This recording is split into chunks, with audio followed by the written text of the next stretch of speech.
Sir, കഴിഞ്ഞ ദിവസം കേരള സന്ദർശനത്തിന് എത്തിയ ബി.ജെ.പിയുടെ ദേശീയ നേതാവ് അമിത്ഷാ കേരളത്തിൽ ബി.ജെ.പിയുടെ വോട്ട് വിഹിതം വരുന്ന തദ്ദേശ തെരഞ്ഞെടുപ്പിൽ 25% എത്തും എന്ന ആത്മവിശ്വാസം പ്രകടിപ്പിച്ചിരിക്കുകയാണ്. എന്താണ് സാർ അദ്ദേഹം ഇത്രയും ആത്മവിശ്വാസം പ്രകടിപ്പിക്കാനുള്ള കാരണം എന്താണ്?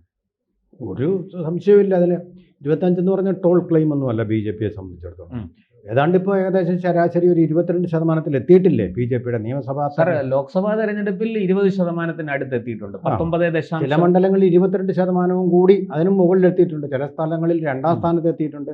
അതുപോലെ കഴിഞ്ഞ തദ്ദേശ തെരഞ്ഞെടുപ്പിൽ തിരുവനന്തപുരത്ത് 2ാം സ്ഥാനത്ത് എത്തിയിട്ടുണ്ട്. അതുപോലെ തലശ്ശേരി 2ാം സ്ഥാനം എത്തിയിട്ടുണ്ട്. കൊടുങ്ങല്ലൂർ വർക്കല 2ാം സ്ഥാനത്ത് എത്തിയിട്ടുണ്ട്. അത് ഒരു സീറ്റിന്റെ ഒക്കെ വ്യത്യാസത്തിനാണ്. അതെ.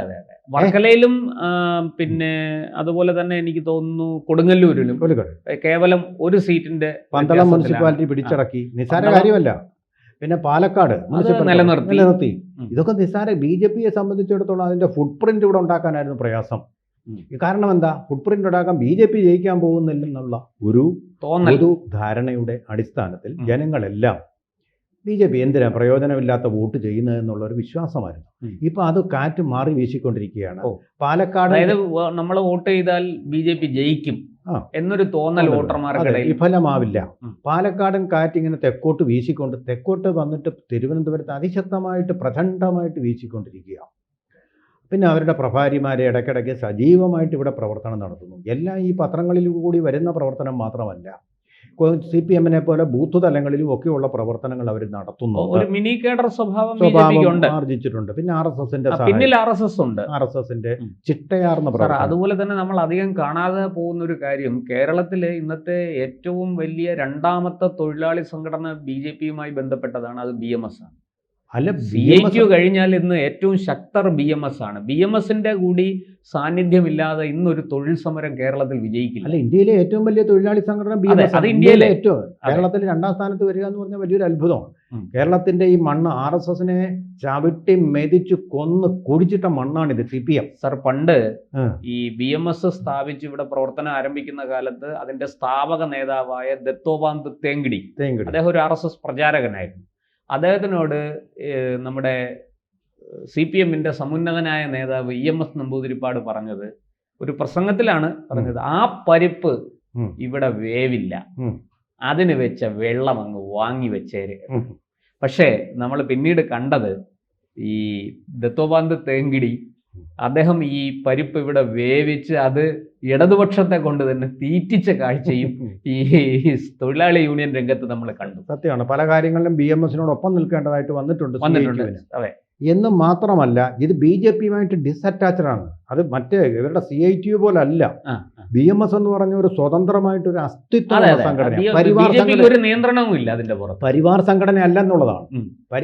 പരിവാർ സംഘടനയാണ് BMS. പക്ഷെ ബി.ജെ.പിക്ക് അതിന്റെ പുറത്ത് നിയന്ത്രണമില്ല. വിശ്വ ഹിന്ദു പരിഷത്ത് പോലെ, ഹിന്ദു ഐക്യവേദി പോലെയുള്ള സംഘടനയാണ്. പലപ്പോഴും വിമർശനങ്ങളും കൊടുക്കാറുണ്ട് ബി.ജെ.പിക്ക്. പരിവാർ സംഘടനകൾ അങ്ങനെ വിമർശിക്കാറില്ല, രഹസ്യമായിട്ട് BMS വിമർശിക്കാറുണ്ട്. മാത്രമല്ല, സർക്കാരിന്റെ പല നിലപാടുകളെയും ചോദ്യം ചെയ്യേണ്ട സമയത്ത് ശക്തമായി ചോദ്യം ചെയ്യുന്ന സംഘടന എന്ന് മാത്രമല്ല, തൊഴിൽ സംസ്കാരം, തൊഴിൽ പണിമുടക്കല്ല നമ്മുടെ സംസ്കാരം, രാഷ്ട്ര നിർമ്മാണമാണെന്ന് പഠിപ്പിക്കുകയും ചെയ്യും. അതേസമയം തിരിച്ച് നമുക്ക് ബി.ജെ.പിയിലേക്ക് വരാം. ഒരു കാര്യം കൂടെ പറഞ്ഞ, വിദേശീകരണവൽക്കരണത്തെയാണ് അവർ എതിർക്കുന്നത്. കോർപ്പറേറ്റ് കൾച്ചർ, സ്വദേശവൽക്കരണത്തിന് അനുകൂലമായി നിൽക്കുന്നത്. ഇനി നമുക്ക് തിരിച്ച് ബി.ജെ.പിയിലേക്ക് വന്നാൽ, അവർക്കൊരു വിഷൻ 2025 ഉണ്ടായിരുന്നു. അതിന്റെ ഒരു റിവിഷന് വേണ്ടിയിട്ടും കൂടിയാണ് ഇപ്പോൾ ഇദ്ദേഹം അമിത്ഷാ കേരളത്തിലേക്ക് വന്നത്. അപ്പോൾ അവിടെ ഒക്കെ കാര്യമായിട്ട് നേട്ടങ്ങളും ഇളക്കങ്ങളും ഉണ്ടാക്കാൻ കഴിഞ്ഞിട്ടുണ്ട് ഈ ഒരു പാർട്ടിയെ സംബന്ധിച്ചിടത്തോളം. പ്രശാന്ത്, നമ്മളൊരു കാര്യം ഓർക്കുന്നത്, 2 ശക്തമായ മുന്നണികൾക്കിടയിലാണ് കേരളത്തിൽ ഉള്ളത്. അപ്പോൾ അതിനിടയ്ക്ക് ഞെരുങ്ങി വളരെ കുറഞ്ഞ സ്പേസുകൾ അതിനുള്ളൂ. ആ സ്പേസ് പരമാവധി ഉപയോഗിച്ചുകൊണ്ട് അത് ഇത്രയും നേടിയിട്ടില്ലേ?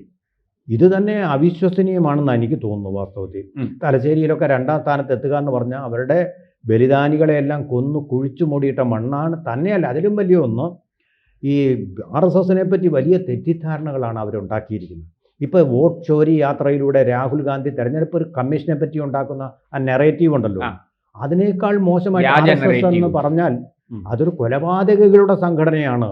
കൊലപാതകം, മുസ്ലിങ്ങളെ വർഗീയ സംഘടനയാണ്. വടക്കൻ മലബാറിൽ അത് ഏച്ചിട്ടുണ്ട്. മുസ്ലിങ്ങളെ ഓടിക്കാനുള്ള സംഘടനയാണ് RSS എന്ന് പറഞ്ഞാൽ.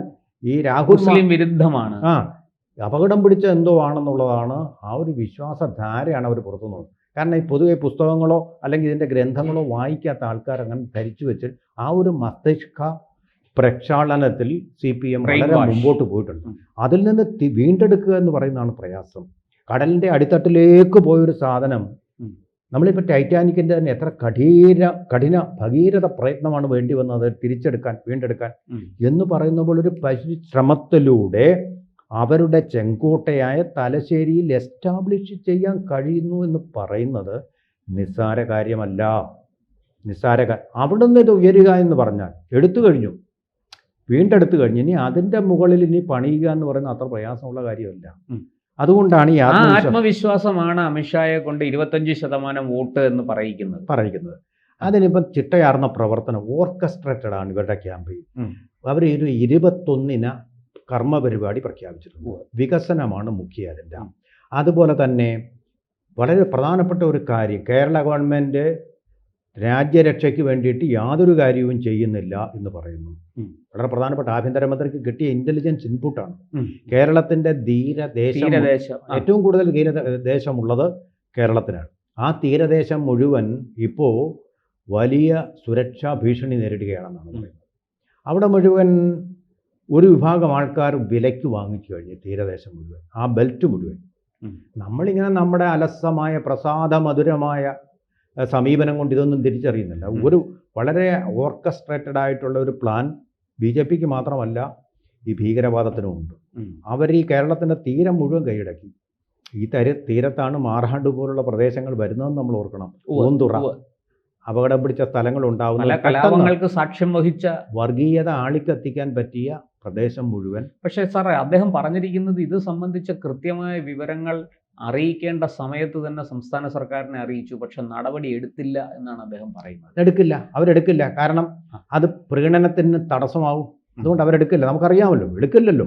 അതുപോലെ 26 മുതൽ, ഈ മാസം 26 മുതൽ സെപ്റ്റംബർ 2 വരെ മേഖലാ തലത്തിൽ ശില്പശാലകൾ എങ്ങനെ ക്യാമ്പയിൻ നടത്തണം എന്നുള്ളതിനെക്കുറിച്ചുള്ള സ്ഥാനാർത്ഥികൾ എങ്ങനെയാണ് പെരുമാറേണ്ടത്, ചിട്ടയാർന്ന ശില്പശാലകൾ. അപ്പോൾ അവർ കുറച്ചുകൂടി എങ്ങനെ CPMനെ നേരിടണം എന്നുള്ളതിനെക്കുറിച്ചുള്ള സന്ദേശങ്ങൾ അതിൽ നൽകും. അതുപോലെ സെപ്റ്റംബർ ഒക്ടോബർ മാസങ്ങളിലായിട്ട് തെരഞ്ഞെടുപ്പിന്റെ പ്രഖ്യാപനം ഏകദേശം അപ്പോൾ വരും. ഏതാണ്ട് തദ്ദേശ തെരഞ്ഞെടുപ്പ് ഒക്ടോബർ ആകുമ്പോഴത്തേക്ക് നോട്ടിഫിക്കേഷൻ വരാൻ സാധ്യതയുണ്ട്. ജനകീയ കൺവെൻഷനുകൾ നടത്തും. ഇതുകൂടാതെ വികസന സന്ദർശനം, ആ ഊന്നൽ നോക്കണം. രാഷ്ട്രീയത്തിനല്ല ഊന്നൽ. അപ്പോൾ രാജീവ് ചന്ദ്രശേഖരനോട് അമിത്ഷാ തന്നെ പറഞ്ഞു കൊടുത്ത കേരള വികസന യാത്രയാണ് നടത്തിയത്. രാഷ്ട്രീയമല്ലത്, വികസനം. ആ വികസനത്തിന് തന്നെ ആരോടുമില്ല പ്രീണനം, എല്ലാവരോടും തുല്യനീതി, എല്ലാവർക്കും വികസനം, ലാസ്റ്റ് ലൈനാണ് ഇവിടെ എടുത്തിരിക്കുന്നത്. അപ്പോൾ ഈ അമിത്ഷാ പറഞ്ഞിട്ട് തന്നെയാണ് കഴിഞ്ഞ പ്രാവശ്യം രാജീവ് ചന്ദ്രശേഖർ ഒരു യാത്ര നടത്തിയിരുന്നു, കേരള യാത്ര. അതിൻ്റെ പേരും വികസന യാത്ര എന്നായിരുന്നു. അപ്പോൾ ഇവരുടെ പ്രധാനപ്പെട്ട അജണ്ട വികസനം. അതൊരു വ്യത്യസ്തമായ വീക്ഷണം. രണ്ട് പാർട്ടികളും തമ്മിൽ തല്ലി തെറി പറഞ്ഞു, ആഭാസം പറഞ്ഞു, അസഭ്യം പറഞ്ഞു നിൽക്കുന്ന ഒരവസ്ഥയാണ്. അങ്ങോട്ടും ഇങ്ങോട്ടും ആരോപണം ഉന്നയിക്കുക. ഈ പ്രത്യാരോപണ രാഷ്ട്രീയത്തിന് വ്യത്യസ്തമായിട്ട് ഒരു മധ്യമാർഗം സ്വീകരിച്ചുകൊണ്ട് വികസനം, കേരളത്തിന് ഇപ്പോൾ ആവശ്യം അത് തന്നെയാണ്. വല്ലാത്ത വികസന ഖജനാവിൽ പൂച്ച പെറ്റ് കിടക്കുകയാണ്. അതിൻ്റെ അല്ല ഞാൻ പറഞ്ഞ സാമ്പത്തികം മാത്രമല്ല, വികസനം എല്ലാ തലത്തിലും വേണം. നമ്മുടെ റോഡുകൾ കഴിഞ്ഞ ദിവസം സുരേഷ് ഗോപിയുടെ മോനും കോൺഗ്രസ്സുകാരനും തമ്മിലടി. നമുക്ക് ഇത്തരം റോഡുകൾ പോരാ, വാഹനങ്ങൾ പെരുകി, മിഡിൽ ക്ലാസ് മികച്ച റോഡുകൾ വേണം. രോഗ നിലവാരത്തിലേക്ക് നമ്മൾ ആ കാര്യത്തിൽ ഉയരണം. ആരോഗ്യത്തിൽ ആ നിലവാരത്തിലുണ്ടെന്ന് നമ്മൾ അവകാശപ്പെടുന്നു.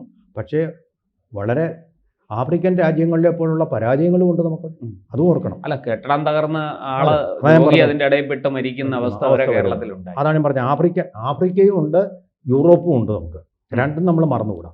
പക്ഷേ ഇവിടെ റോഡുകളുടെ കാര്യത്തിൽ പാശ്ചാത്യ നിലവാരത്തിൽ പല ഉത്തരേന്ത്യൻ സംസ്ഥാനങ്ങളും എത്തിയിട്ടുണ്ട്. പല റോഡുകളുടെയും മെയിൻ്റനൻസ് ഇപ്പോൾ തദ്ദേശ സ്ഥാപനങ്ങളാണ് നടത്തേണ്ടത്. അതുപോലെ സ്കൂളുകളുടെ സുരക്ഷ ഉറപ്പാക്കാൻ കഴിഞ്ഞിട്ടില്ല, അതും തദ്ദേശ സ്ഥാപനങ്ങളാണ് ചെയ്യേണ്ടത്. ആ കാര്യത്തിലൊക്കെ വേണ്ട ഉറപ്പും കൂടി BJPക്ക് കൊടുക്കാൻ കഴിഞ്ഞാൽ തീർച്ചയായിട്ടും വികസനം ആണ് എല്ലാവരും ആഗ്രഹിക്കുന്ന ഒരു കാര്യം. ഈ രാഷ്ട്രീയം കൊണ്ട് മടുത്തു എന്നാണ് ഇപ്പോൾ ജനങ്ങളുടെ ഒരു മനസ്സ്. ആ മനസ്സിലേക്ക് ഈ വികസനത്തിൻ്റെ ഒരു സന്ദേശം എത്തിക്കുന്ന ഒരു പാർട്ടി അത് സത്യസന്ധമായിട്ടുള്ള ഒരു വാഗ്ദാനമാണെങ്കിൽ തീർച്ചയായിട്ടും ജനങ്ങൾ BJPക്ക് അതിന്റെ നേട്ടം ഉണ്ടാകും.